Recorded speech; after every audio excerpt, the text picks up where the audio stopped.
Today I'm back in my little pomegranate that I've been growing from seed over the last couple of years.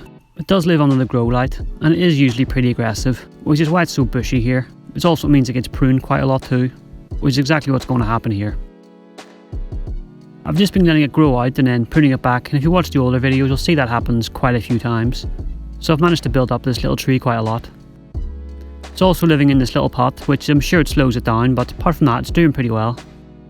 It does need a bit more work on its overall shape, but I think generally you can see where it's going. It really just needs a few more years and it will look a lot better. It actually has an okay trunk too.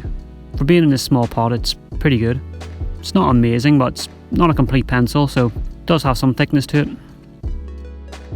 It really does need some wiring though. There's a few branches that just don't look quite right, but that'll come later.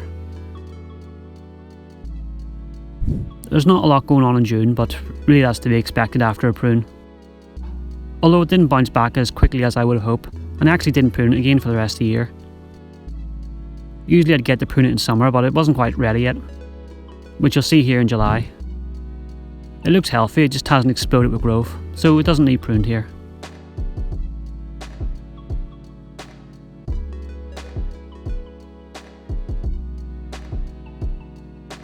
I also must have stopped paying attention here as I seem to aimlessly be spinning the tree around and round. Anyway, in August you can see there are a lot of branches that look ready to be pruned, but I don't like to prune my trees at this time of year. It is still summer, but the autumn will be fast approaching, and I'd rather it goes in the winter full of energy rather than pruning it too close to the end of the season and not getting back to full power before it starts to shut down. So I just left it, and you'll see it goes in the overdrive before winter arrives, and it gets extremely overgrown. I'm not really sure if it's still growing in October here or shutting down, probably a bit of both.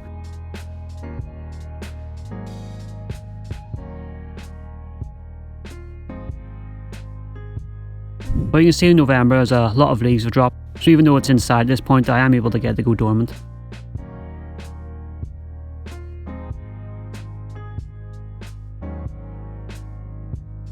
And then after this was filmed in December, it was placed in the shed so it could actually get some winter coldness while still being protected.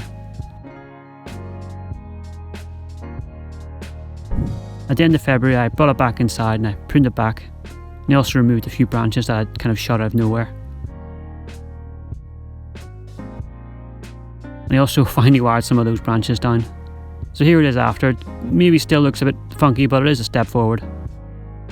And now all you do is wait for it to wake up and then it will be repotted. Thanks for watching, see you next time.